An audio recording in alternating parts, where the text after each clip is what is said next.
Some cars look great on the surface, stylish, affordable, and packed with features. But looks can be deceiving. In this video, we're exposing 4 popular cars that may seem like smart choices until they leave you frustrated in the repair shop. Watch till the end to avoid making a costly mistake.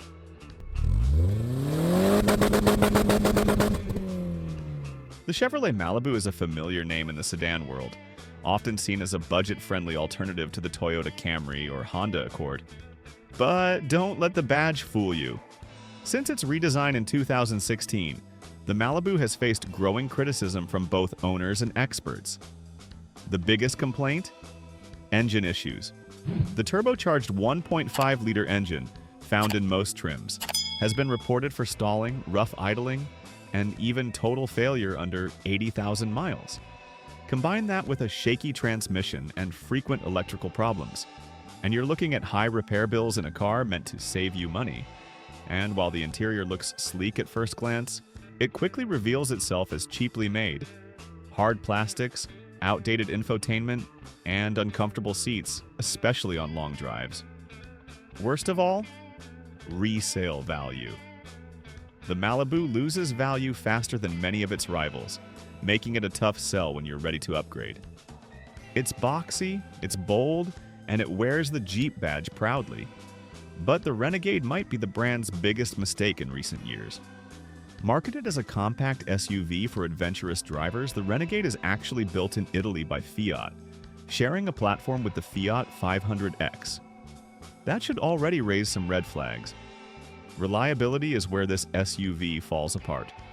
Owners regularly report transmission issues, rough shifting, engine stalls, and persistent warning lights, sometimes within the first year. Add to that poor fuel economy for its class, and you've got a frustrating ownership experience. It also struggles with identity. It looks off-road ready, but most trims can barely handle rough gravel. Trailhawk models have some capability, but they come at a much higher price. The Renegade ends up being an overpriced, underperforming vehicle that's more style than substance. At first glance, the Nissan Altima seems like a solid mid-size sedan. Modern styling, good fuel economy, and lots of tech. But under the surface lies one major problem: the transmission. Nissan's CVT continuously variable transmission has long been a point of criticism, and the Altima suffers from it more than most. Drivers complain of shuddering, slipping, and complete CVT failure, often just past the warranty period. Replacing a CVT can cost between $3,000 and $5,000, effectively totaling the value of older Altimas. Beyond that, the Altima's interior quality varies wildly depending on the trim. Lower models feel cheap and noisy, and the ride quality can be stiff on rough roads. While it may save you money up front, it could cost you thousands down the line.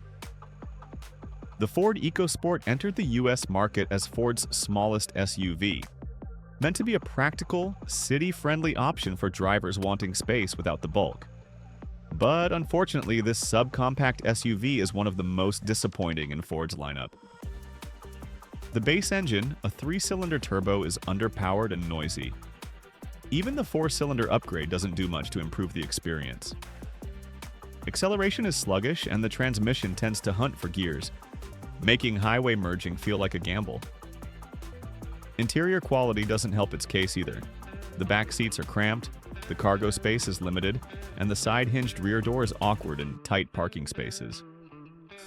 Reviewers and owners alike have called it outdated from the day it launched.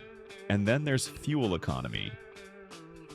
Despite its small size, the EcoSport's mileage is unimpressive, trailing behind other subcompacts like the Honda HR-V or Mazda CX-30. With the model discontinued in 2022, that's a clear sign that even Ford lost faith in it. All 4 of these vehicles are commonly seen on the road and might seem like safe bets at first. But dig a little deeper, and the long-term costs, financial and emotional, start to stack up. Before you buy, research owner reviews, long-term reliability reports, and look at total ownership cost, not just the sticker price. Like this video? Hit the thumbs up, subscribe for honest car breakdowns, and let us know in the comments if you've owned one of these cars or narrowly avoided the mistake. See you in the next one.